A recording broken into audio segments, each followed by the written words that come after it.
Then Paul stood up in their midst and said, so now they're rationing their food.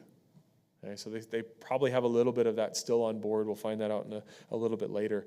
They're not eating, they're rationing. Maybe if we get close to land, we don't know where we are. We need to survive. And so they're going hungry, and Paul stands up as the hunger pains are growling in his stomach and theirs, and he says, men, you ought to have followed my advice and not set sail from Crete and incurred this damage and loss. It's kind of a big I told you so. And it's like, Paul, what gives? Well, it kind of checks out with Paul's character, right? Kind of zealous in your face. I told y'all. I warned you back there. We should have just kind of kept in, right? Yet, Paul says in verse 22, yet now I urge you to keep up your courage.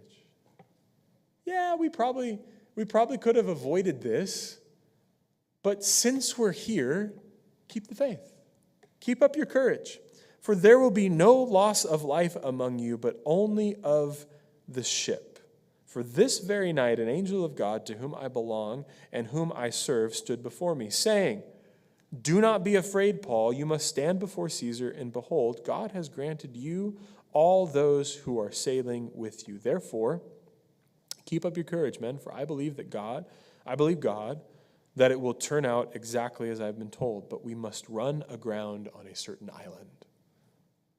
So Paul has another vision, right? Jesus has spoken to him before, saying, Paul, you're going to go to Rome, keep the faith.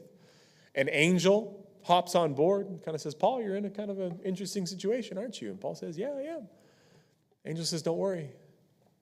This will work out okay. You will not lose your life. You might lose the ship, but you're not going to lose your life because you need to go to Rome.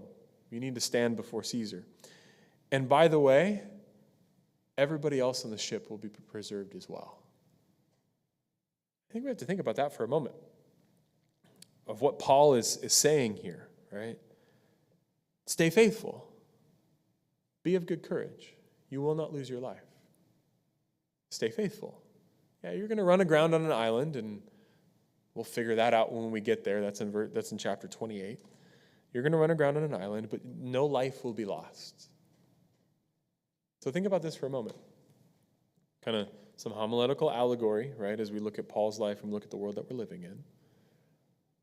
I think with the hope that we have in Jesus, that the same words would be true for our predicament.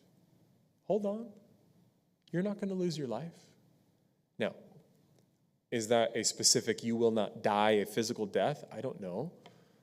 But I think what is minimally true is that God will preserve your soul, will preserve your life in Jesus, so that whether we die before he comes or are part of those that are alive when he comes and join, those that are awakened, Jesus is the one who will preserve our life through the